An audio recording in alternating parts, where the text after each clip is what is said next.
Direction Lyon et le centre des Massues pour cet avant-dernier podcast, aux côtés du docteur Emmanuelle Chaléa-Valaillère. Médecin de physique et de réadaptation de formation, elle s'oriente peu à peu vers la MPR pédiatrique et assiste dans les années 2000 à l'émergence de la toxine botulique et son impact sur le pronostic fonctionnel chez l'enfant. Elle participe notamment au Grand Observatoire des pratiques françaises, le Botuloscope, qui a permis d'évaluer les pratiques à l'époque en termes d'objectifs de traitement, d'impact fonctionnel et algique des injections de toxines botuliques dans la prise en charge des patients avec paralysie cérébrale. En 2015, elle bénéficie du soutien de la Fondation pour aller plus loin dans ce domaine et cherche à analyser l'apport de la réalité virtuelle augmentée pour l'amélioration de la prise en charge des douleurs induites lors des injections de toxines botuliques chez l'enfant avec paralysie cérébrale.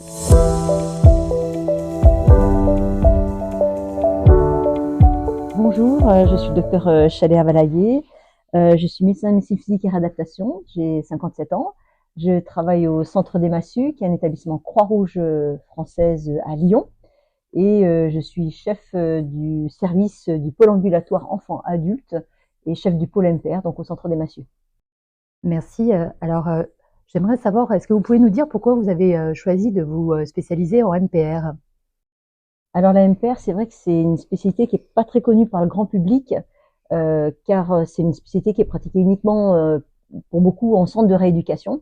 C'est ce qu'on appelle la médecine du handicap, et c'est une médecine très globale, très humaine, car elle se base sur ce qu'on appelle la CIF, c'est la classification internationale du fonctionnement et du handicap, et qui, pour illustrer, vous avez par exemple un enfant qui va avoir un AVC, un problème de santé, donc un AVC, il va avoir une hémiplégie. Et cette hémiplégie, dans le cadre de cette hémiplégie, il va avoir des limitations articulaires, des troubles du tonus, et ça va entraîner une limitation d'activité. Il va avoir des difficultés pour marcher ou pour ouvrir son pot de yaourt, par exemple, et au bout du bout, il aura une participation sociale. Comment il va aller à l'école, comment il pourra se débrouiller. Et ce modèle est impacté fortement par deux autres éléments qui sont les facteurs personnels, c'est-à-dire comment l'enfant va faire face à ses difficultés, et là, on n'est pas égaux. Et également les facteurs environnementaux, c'est quel soutien familial il va avoir, et quel soutien également sociétal. Donc c'est une médecine très globale puisqu'on va apprendre tous ces éléments. Et du coup, c'est ça qui vous a donné envie de vous spécialiser là-dedans. Quel élément exactement dans tout ce que vous nous avez décrit là vous a donné envie de vous spécialiser dans cette médecine ? Alors, je me suis particulièrement orientée parce que la MPR, c'est très vaste comme spécialité, en MPR pédiatrique. Parce qu'il y a plus de 25 ans, il y a un traitement qui a émergé, qui s'appelle la toxine botulique, et qui a révolutionné le pronostic fonctionnel de ces enfants. Moi, j'avais la maîtrise de ce traitement chez l'adulte, et c'était très émergent chez l'enfant. Donc, nous avons mené à l'époque un grand observatoire des pratiques françaises qui s'appelait le Botuloscope, où il y avait ça reste la plus grande série française d'évaluation de ce traitement chez les enfants PC en France. Plus de 500 injections qui ont été vraiment regardées à la loupe, et ça a abouti dans les années 2000 à la structuration pour l'utilisation de ce traitement en France et à l'extension de l'utilisation de ce traitement pour traiter les troubles du tonus du membre supérieur et du membre inférieur, et toute cette histoire a été particulièrement passionnante dans les années 2000. À la suite de cette belle histoire du botuloscope, du coup j'ai fait ma thèse de science sur l'évaluation de l'impact des injections de toxine botulique sur la fonction des enfants. C'est super, ça va nous permettre de passer à notre sujet du jour, en fait, savoir le projet sur lequel la Fondation vous a subventionné à partir de 2015. Alors, je vais lire le titre de ce projet de recherche clinique qui est « Apport de la réalité virtuelle augmentée pour la prise en charge des injections de la toxine botulique chez l'enfant avec paralysie cérébrale ». Est-ce que vous pouvez nous rappeler avec vos mots ce que c'est ce projet exactement ? Ce projet, il vient en fait d'un constat, le constat de la forte prévalence des douleurs chez les enfants paralysés cérébraux. Donc ces douleurs, elles sont liées aux déficiences des enfants, donc les troubles du tonus, c'est douloureux, les déformations osseuses, c'est douloureux, mais également à toutes les prises en charge thérapeutiques que l'on déploie. Un appareillage, ça peut être également inconfortable, les prises en charge thérapeutiques, les plâtres, et du coup, les injections de toxines a ramené à nouveau une problématique de douleurs induites dans cette population qui est déjà très vulnérable. Et donc, on s'est particulièrement intéressé à améliorer la prévention, la prise en charge de ces douleurs induites. Et ces dernières années, la recherche a beaucoup œuvré justement pour l'évaluation des douleurs dans la population de ces enfants, avec aussi des recommandations sur la prise en charge thérapeutique, notamment sur les prises en charge médicamenteuses, mais les aspects multidimensionnels de la douleur, c'est-à-dire la mémorisation, comment on fait face à une situation douloureuse, et ben ces aspects multidimensionnels de la douleur ont été particulièrement un peu négligés, en tout cas sous-traités dans la littérature scientifique. Donc c'est pour ça qu'on s'y est intéressé. Donc dans les années 2019, on s'est intéressé aux stratégies justement de faire face des enfants face à la douleur, et on s'est rendu compte qu'il y avait très peu d'articles scientifiques dans le domaine. Donc c'est pour ça qu'on a mené une étude avec 2 établissements de la Croix-Rouge française sur les stratégies de faire face de ces enfants. Et on s'est rendu compte que par rapport aux enfants typiques, eh bien, ils avaient peu de stratégies de faire face à la douleur. Et surtout avec l'âge, parce que normalement, avec l'âge, on acquiert des compétences, eh bien, il y a, non seulement ça s'améliorait pas, mais en plus, il y avait une certaine forme de résignation. Et donc, notamment, une des stratégies de faire face la plus utilisée chez les enfants, c'était l'auto-instruction cognitive. Je me dis que ça va aller. Vous voyez que je me dis que ça va aller, c'est pas très aidant pour faire face. Ce qui était intéressant, c'est que c'est les stratégies de faire face. Ce qui nous a motivés, c'est que ça bouge. C'est pas un trait de personnalité. On peut améliorer les compétences des enfants, on peut les rendre plus acteurs.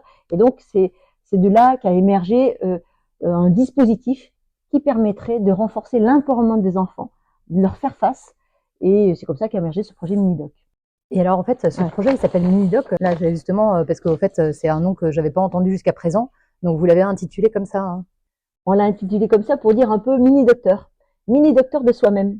Et donc, en fait, c'était de développer un outil pour renforcer la maîtrise de l'enfant, notamment dans des situations difficiles, par exemple les injections de toxines. Comment on pouvait être acteur alors qu'à ce moment-là, on est très passif. Vous avez déposé une demande de soutien auprès de la Fondation Paralysie Cérébrale. Vous êtes tourné naturellement vers cette fondation hein? Oui, c'était l'évidence, puisque la Fondation, on avait des liens depuis de nombreuses années et a œuvré beaucoup à l'amélioration, évidemment, de la prise en charge des enfants. Donc, c'était tout à fait naturel. Et il s'agissait donc d'un cofinancement Fondation Paralysie Cérébrale et Croix-Rouge française. Et alors, est-ce qu'on peut un peu se mettre en lumière, dans des termes simples, hein, votre projet, ses objectifs et ses enjeux, avec peut-être nous parler du contexte scientifique du projet, ses objectifs, la méthodologie. On parlera des résultats en dernier, bien entendu, mais déjà le contexte.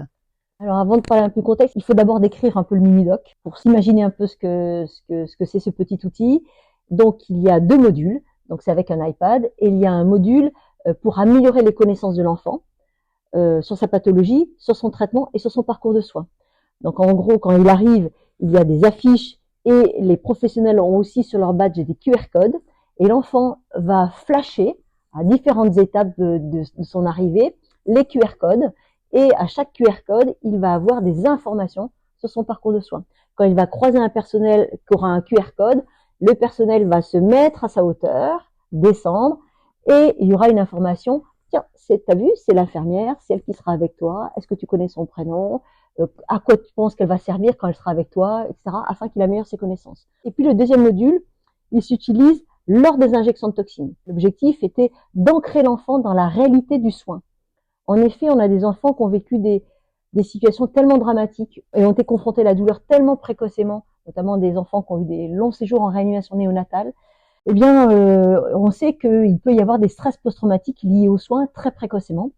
Et donc, on a des enfants qui n'arrivent pas à lâcher prise avec toutes les techniques que l'on développe, notamment le protoxyde d'azote, qui est un gaz hilarant qui permet de lâcher prise. Ces enfants n'arrivent pas, ils sont en hypervigilance et donc, en fait, ont un vécu plutôt très mauvais avec ce protoxyde d'azote. Donc là, on va les ancrer dans la réalité de ce qui se passe parce qu'ils en ont besoin. Et donc, ils regardent la situation de soins à travers l'iPad. Et avec l'iPad, ils vont pouvoir aller chercher des petits objets virtuels et qui vont incruster dans le soin. Et ils vont pouvoir, par exemple, donc ce sont des petits objets ou des petites images qui ont par suggestion hypnotique des effets antalgiques. Par exemple, on peut aller chercher le nuage qui va faire couler de la pluie et là, ça rafraîchit sa jambe. On peut aller chercher un soleil qui va réchauffer au contraire son bras. Donc, il peut lui se soulager lui-même, donc avoir une action sur ce qui se passe. Et un élément également très important, il peut aller chercher d'autres outils, par exemple un camion de pompier qui peut lancer de l'eau, par exemple, sur le médecin, de manière virtuelle. C'est ce qu'on appelle la contre-agression. Et la contre-agression a un effet antalgique très important. Et on sait par exemple que ça a été démontré par exemple pour des gens qui ont vécu des attentats, que lorsque vous êtes dans une situation extrêmement difficile, stressante, si vous avez la capacité à ce moment-là d'agir sur la situation, vous avez moins de risques d'avoir un stress post-traumatique et vous avez une mémorisation plus adaptée de la situation. Donc du coup, c'est vraiment de mettre acteur des enfants. Et je peux vous dire que c'est extrêmement ludique et que les enfants, ils sont à fond d'arroser leur médecin. Évidemment, il faut que le médecin joue un peu le jeu, etc. Donc bien sûr, il y a l'infirmière qui l'accompagne à côté et qui va lui dire « Allez, vas-y, regarde, on balance de l'eau. » Voilà. Et donc, est-ce que vous pouvez nous dire un petit peu le nombre d'enfants peut-être qui ont été inclus dans cette étude? Depuis combien de temps vous travaillez dessus? Quels sont les objectifs et où vous en êtes aujourd'hui, hein? Donc il y a eu quand même toute une phase d'expérimentation du dispositif. Donc est-ce que c'est faisable, etc. Donc c'était l'objectif de l'étude. Cette étude, elle a été menée également en multicentrique avec 2 établissements de la Croix-Rouge. Et donc l'objectif était d'évaluer ce dispositif. Donc on a mené tout d'abord une étude pour évaluer la faisabilité, l'acceptabilité et puis l'impact de ce dispositif.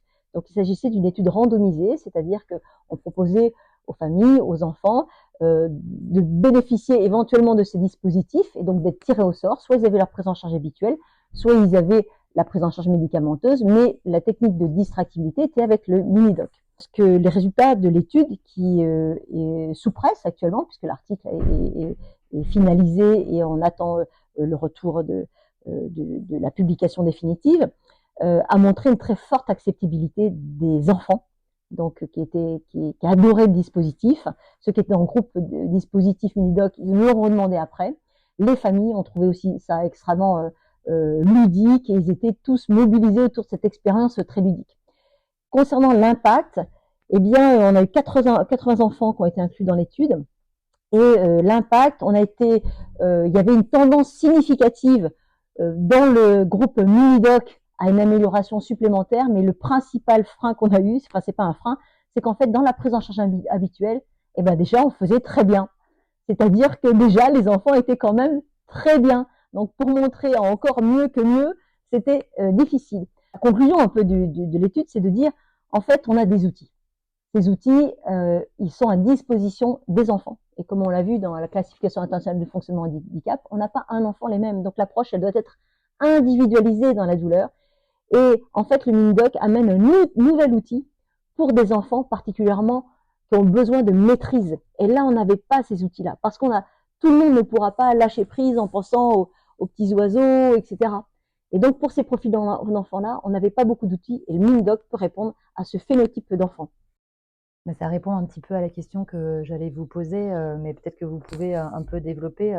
C'était savoir qu'est-ce qu'il y avait comme traduction concrète dans votre pratique clinique et celle de vos collègues suite à ces résultats. Oui, ben c'est tout à fait ce qu'on vient de décrire. C'est-à-dire que l'approche, elle est individualisée, on repère les types d'enfants, on propose aussi, et ça vient compléter l'arsenal thérapeutique que l'on a. Et on voit vraiment que la mémorisation des actes, le faire face est grandement amélioré avec justement cette perception pour l'enfant d'être vraiment acteur et décideur dans son traitement. Est-ce que vous avez déjà présenté les résultats dans des congrès et des colloques depuis que vous avez commencé cette étude, hein? Oui, donc on a présenté à nombreux congrès nationaux, notamment l'ASFER, la Société française du handicap, d'études de handicap de l'enfant, la SOFMER, la Société française de médecine physique et réadaptation, également des posters à l'EACD, l'European Academy of Child Neurology, et donc bien sûr la publication qui va arriver, mais qui permettra encore, à mon avis, de compléter ces présentations. Et alors une petite question par rapport à l'équipe qui travaille sur ce projet. Vous êtes nombreux, est-ce que ça concerne tout le service? Voilà, si vous avez envie de donner un petit peu des détails sur qui a participé. Alors, donc on a eu des infirmières, et notamment des infirmières référentes douleur, notamment en pédiatrie, qui ont particulièrement été impliquées dans l'étude d'ailleurs. La limite un petit peu aujourd'hui de ce dispositif, parce que c'était une expérimentation, c'est de voir comment le développer et d'aller plus loin pour une utilisation plus large, parce qu'aujourd'hui il est utilisé au centre des MASU, Et c'est la formation des personnels pour cet outil, parce qu'il y a quand même une formation. Puisque c'est les infirmières qui accompagnent l'enfant, doivent être formées quand même aux techniques d'hypnoanalgésie, c'est-à-dire que la suggestion positive, et donc il y a des mini-formations qui devraient être déployées. Donc c'est là aujourd'hui le modèle que l'on doit réfléchir sur comment mettre en place des formations et le développement de cet outil dans d'autres centres. Merci beaucoup. Alors, une dernière petite question concernant, on est ici pour les 20 ans de la Fondation. Est-ce que peut-être vous avez un petit message à faire passer pour cet anniversaire, à la fois au personnel de la Fondation, mais à tout le public qui va nous écouter aujourd'hui, hein? Donc voilà, je voulais remercier particulièrement la Fondation Paralysie cérébrale pour son engagement, pour nous avoir soutenus dans le développement de ces dispositifs. Il y a une petite dizaine d'années, les nouvelles technologies n'étaient pas encore totalement aussi développées qu'aujourd'hui. Et puis aussi d'avoir cru dans cette approche, c'est-à-dire qui était déjà aussi innovante il y a une dizaine d'années, c'est-à-dire l'empowerment, la prise de pouvoir des enfants, c'était vraiment nouveau. Alors que maintenant, ce partenariat avec les patients vraiment fait partie de l'ADN depuis le départ de la Fondation Paralysie cérébrale. Et donc, ils ont senti tout de suite, évidemment, l'intérêt. Donc, on les remercie particulièrement. Merci beaucoup. Merci à vous. À très bientôt. On se retrouve le 3 octobre 2025 pour fêter les 20 ans de la Fondation. Très Merci. Bien. Merci.